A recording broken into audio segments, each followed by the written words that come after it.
है दोस्तों, नमस्कार। और आज हम बात करेंगे ऐसा टॉपिक जो हम फरवरी महीने में कवर करने वाले हैं। 40 वीडियो आने वाला है।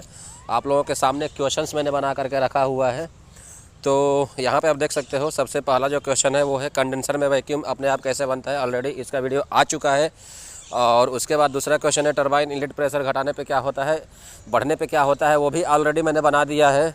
और उसके बाद में आता है सेफ्टी इक्विपमेंट। कौन कौन सा सेफ्टी इक्विपमेंट रिफाइनरी में या इंडस्ट्रीज़ में, केमिकल इंडस्ट्री, पेट्रोलियम इंडस्ट्री, कहाँ कहाँ पे कौन कौन सा इंडस्ट्री में कौन सा आपका सेफ्टी इक्विपमेंट्स यूज किए जाते हैं। बहुत इंपॉर्टेंट क्वेश्चन है इंटरव्यू मटेरियल से लेकर के।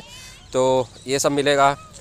स्टीम का प्रकार मिलेगा, कितने टाइप का स्टीम होता है, मेनली कौन कौन सा स्टीम होता है, क्या अंतर है उसमें, सब कुछ डिटेल से मिलेगा आप लोगों को। और उसके बारे में मिलेगा बॉयलर फीड वाटर पंप का डिटेल्स। बॉयलर फीड वाटर थोड़ा अलग रहता है सभी पंप से, क्योंकि ये मल्टी स्टेज पंप होता है। तो इसको चालू करना बंद करना, इसमें मेंटेनेंस वगैरह अलग रहता है। तो सील सिस्टम वगैरह भी अलग रहता है। तो उसको देखने में मज़ा आएगा, ठीक है। तो वो आप लोगों को मिलेगा।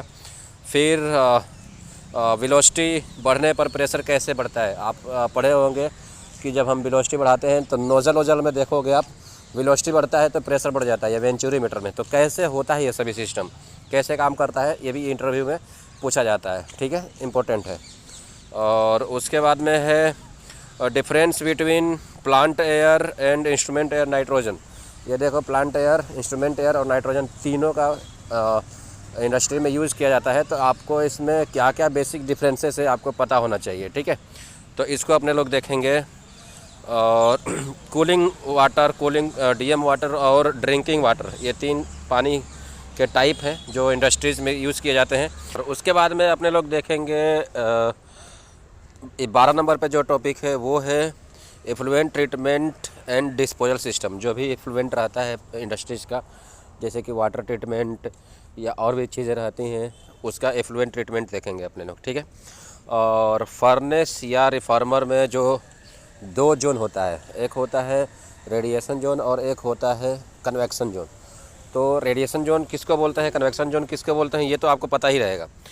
बट ये नहीं पता रहेगा कि एक्चुअल में रेडिएशन जोन क्यों बोलते हैं उसको, कन्वेक्शन जोन क्यों बोलते हैं उसको, ठीक है। तो उसके बारे में अपने लोग देखेंगे।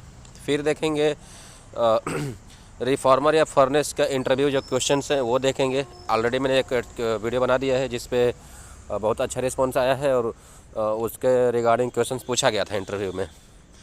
उसके बाद में देखेंगे फर्नेस के डिटेल्स में। फर्नेस जो बर्नर रहता है, बर्नर कैसे काम करता है, कैसे लाइटअप करते हैं, क्या क्या उसमें पार्ट्स होते हैं, कैसे कैसे उसको इमरजेंसी में या नॉर्मल में हैंडल करते हैं। उसके बाद में देखेंगे ड्राफ्ट के बारे में। जो फर्नेस में ड्राफ्ट होता है, ड्राफ्ट क्यों होता है, उसका यूज़ क्या है, कैसे मेंटेन करते हैं, बढ़ेगा तो क्या करोगे, घटेगा तो क्या करोगे, वो सारी चीज़ें देखेंगे। उसके बाद में देखेंगे रिफॉर्मर ट्यूब एमओसी। रिफॉर्मर का जो ट्यूब रहता है उसका इंटरव्यू में क्वेश्चन पूछे जाते हैं कि रिफॉर्मर में ट्यूब है वो 500, 700, 1000 डिग्री सेंटीग्रेड पर सह लेता है, बेंड नहीं होता है, लीक नहीं होता है। तो ऐसा क्या रहता है, कौन कौन सा मटेरियल रहता है। और जो मटेरियल रहता है 3-4 टाइप का, उसमें क्रोमियम, निकिल। तो वो क्रोमियम किस के लिए यूज़ किया जाता है, निकिल किस के लिए यूज़ किया जाता है, ठीक है। तो ये सारी चीज़ें देखेंगे अपने लोग। और उसके बाद में है इवेपोरेटर और डिस्टिलेशन। बहुत सारे स्टूडेंट अभी भी कन्फ्यूजन में होंगे कि इवेपोरेशन क्या होता है साला, डिस्टिलेशन क्या होता है साला, ठीक है। तो ये दोनों के बारे में अपने लोग देखेंगे। और फिर देखेंगे what is 5S in industry. Companies में, सारे कंपनियों में, ठीक है। वेन आप अपने घर में भी आप ये सभी चीज़ें यूज़ करते हो। 5S करके एक जापानीज़ वर्ड है। और S फॉर शॉर्टिंग होता है, और क्या होता है, और क्या होता है याद नहीं आ रहा है यार मुझे भी। तो ठीक है, उसको देखेंगे, उस वीडियो में डिटेल से बताऊंगा आप लोगों को 5S क्या होता है।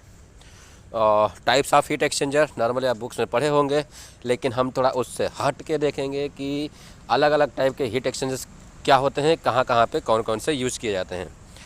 और फर्नेस ट्रिप हो जाए तो क्या करोगे। आप नॉर्मली प्लांट में हो, फर्नेस ट्रिप हो गया है तो आप भागे भागे फर्नेस के पास जाओगे। फर्नेस के बजाने के बाद क्या करोगे एक्चुअल में, वो आपको पता होना चाहिए। क्यों करोगे ये आपको पता होना चाहिए, कैसे करोगे ये आपको पता होना चाहिए, नहीं करोगे तो क्या होगा ये आपको पता होना चाहिए। तो सारा डिटेल्स देखेंगे। और रेसिप्रोकेटिंग पंप, सेंट्रीफ्यूगल पंप, दोनों अलग अलग टाइप का है। कैसे स्टार्ट करना है आपको पता होना चाहिए। बेसिक क्वेश्चन है पंप का, कंप्रेसर का, ठीक है। तो ये सारी चीज़ें पता होना चाहिए। तो अपने लोग देखेंगे रेसिप्रोकेटिंग पंप का स्टार्टअप प्रोसीजर एक एक करके, ठीक है, स्टेप बाय स्टेप, कोई छूटे ना। और इमरजेंसी स्टीम, फर्नेस में इमरजेंसी स्टीम डालते हैं हम लोग, क्या होता है, क्या काम में आता है इमरजेंसी स्टीम, कौन सा स्टीम डालते हैं, क्यों डालते हैं, सारा चीज़ देखेंगे। What is suit blowing in furnace, furnace में सूट ब्लोइंग क्या होता है उसके बारे में देखेंगे। और एक चीज़ और दोस्तों, अगर आप लोगों के पास भी कोई क्वेश्चन रहेगा तो आप लोग भी बता सकते हो कि सर इस क्वेश्चन को भी बताइए। और जैसे कि एक स्टूडेंट का बार बार आ रहा है कि सर वेपर फ्लो का बताइए कि वेपर फ्लो का कैलकुलेशन कैसे करते हैं, तो उस पर हम वीडियो बनाने वाले हैं, लेकिन उसको थोड़ा सा टाइम लगेगा, ठीक है।